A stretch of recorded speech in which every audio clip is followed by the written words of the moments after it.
Register classes में आपका स्वागत है। आइए आज हम लोग क्लास 10th के मैथ के एक महत्वपूर्ण प्रश्न को हल करते हैं।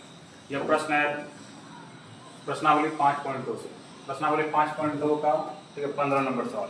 ये 15 नंबर सवाल है और इसको हम लोग आज हल करने वाले हैं।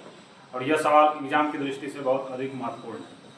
जो बच्चे 2026 में एग्जाम दे रहे हैं इस बार, और जो बच्चे अगले साल यानी 2027 में एग्जाम देने वाले हैं, उन दोनों के लिए ये बहुत ही इम्पोर्टेंट वीडियो होने वाला है। आइए हम लोग इनको सॉल्व करते हैं।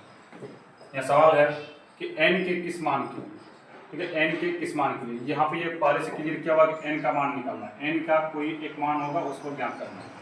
n के किस मान के लिए दोनों समांतर श्रेणी में, दो समांतर श्रेणी, एक यहाँ पे है, ये समांतर श्रेणी है, ठीक है, 63, 65, 67, और एक इधर है 3, 10, 17, ये बढ़ते क्रम में है, ये भी बढ़ते क्रम में है। ठीक, दोनों समांतर श्रेणियों के nवें पद बराबर होंगे। nवां पद मतलब कि n का ही मान निकालना है और दोनों के दोनों बराबर होंगे।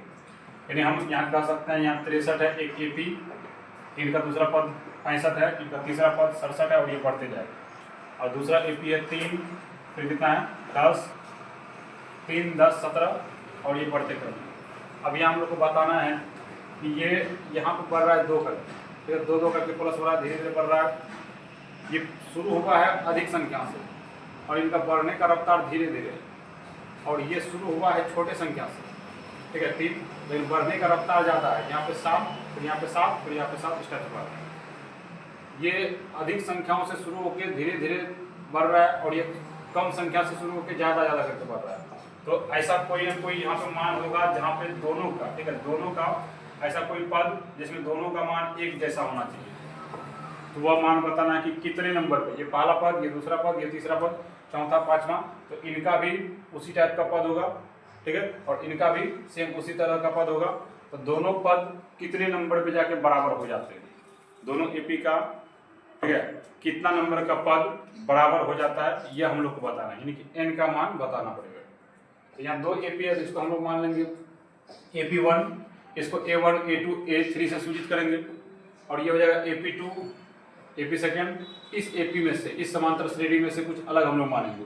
यहाँ A1 मानेंगे तो यहाँ P1 कर देंगे, यहाँ A2 हो जाएगा तो यहाँ P2 हो जाएगा, इधर A3 है तो यहाँ पे कितना करना पड़ेगा, P3 कर देंगे। इस टाइप से इनका nवां पद तो AN, और इनका nवां पद कितना, तो PN। यहाँ तक क्लियर है। अगर इनका nवां पद, लास्ट वाला पद AN होगा तो इनका nवां पद हम लोग मान लेंगे कितना, P1। और जैसे फॉर्मूला यूज करते थे AN के लिए, तो वैसे ही फॉर्मूला बना लेंगे हम लोग P1 के लिए, और बाकी जो चीज़ें यहाँ पे है उन्हीं को रखते चलेंगे और हल करते चलेंगे, और n का मान हम लोग निकालेंगे। n का मान कितना होगा, और अंतिम में हम लोग लिख देंगे कि n का मान कितना आ रहा है। यहाँ तक समझ आ रहा है। बढ़ते हैं आगे, हम लोग इनको हल करते हैं। सबसे पहले हम लोग लिख लेते हैं ज्ञात करना है, ज्ञात करना है। अब देखिए क्या ज्ञात करना है, n का मान, दोनों AP में n का मान कितना होगा, दोनों AP में n का मान कितना होगा, ये ज्ञात करना है। और दूसरा क्या क्या दिया गया है, अब देखिए दिया गया है, क्या क्या दिया गया, पहला AP और दूसरा AP, 2 AP दिया हुआ है। तो लिख देते हैं AP1, ये लिखना पड़ेगा AP1, ये कितना दिया हुआ है 63, उसके बाद 65, उसके बाद 67 और 90। और दूसरा AP देख लेते हैं, ये दूसरा AP हम लोग देख लेते हैं, ये दिया हुआ कितना 3, 10 और 17, फिर 90, कितना दिया हुआ है। अब इन्हीं से हम लोग निकाल सकते हैं AP1, इसको, इस AP1 को, जो इस AP1 के लिए A1, A2, A3 मानेंगे, और इस AP2 के लिए P1, P2, P3 मानेंगे। ऐसा कोई भी मान सकते हैं आप लोग, D1, D या फिर C1 से मान सकते हैं, तो हम लोग P से मानेंगे। इनके लिए लिख लेते हैं, कितना हो जाएगा A1 बराबर कितना 63,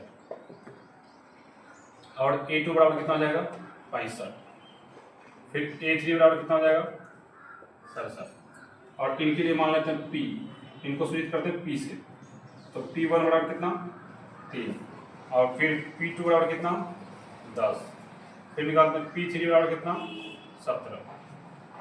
अभी पहला AP जो, पहला AP का अंतर निकालना पड़ेगा D, है ना। पहला AP का लिए सार्वंतर,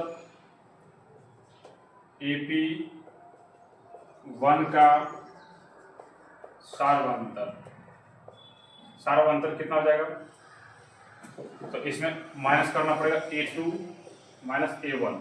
अब A2 कितना है, A2 कितना था 65 और माइनस करना पड़ेगा 63। यहाँ लिखना पड़ेगा 65 माइनस 63। इनको हल कर लेंगे कितना आ जाएगा 2। पहला एपी के लिए सार्वंतर आ गया 2 और दूसरा एपी के लिए एपी सेकेंड के लिए एपी सेकेंड, इनके लिए हम लोग को निकालना पड़ेगा इतना का सार्वंतर अंतर। अब दूसरे एपी को सूचित किए थे पी से, ये वाला था, तो इनके लिए लिखना पड़ेगा P2 माइनस P1। अब P2 के लिए कितना मान था, P2 के लिए था 10 और P1 के लिए था 3। 10 और कितना 3, 10 माइनस 3 बराबर हो जाएगा 7। दूसरा के लिए हम लोग को आ गया सार्वंतर। अब हम लोग क्या करेंगे, फॉर्मूला बैठाएंगे AN वाला। AN के लिए फॉर्मूला क्या होता है, इनको हम लोग यूज करेंगे और यहाँ से फिर आगे हल करेंगे। आइए हम लोग देखते हैं। यहाँ लिखना पड़ेगा अब प्रश्नानुसार। अब प्रश्नानुसार पहला एपी के लिए क्या था, पहला एपी AN, अब बराबर लिखना पड़ेगा दूसरा एपी PN। दूसरा एपी को सूचित करते थे हम लोग PN से। AN के लिए फॉर्मूला कितना A plus N minus 1 into D।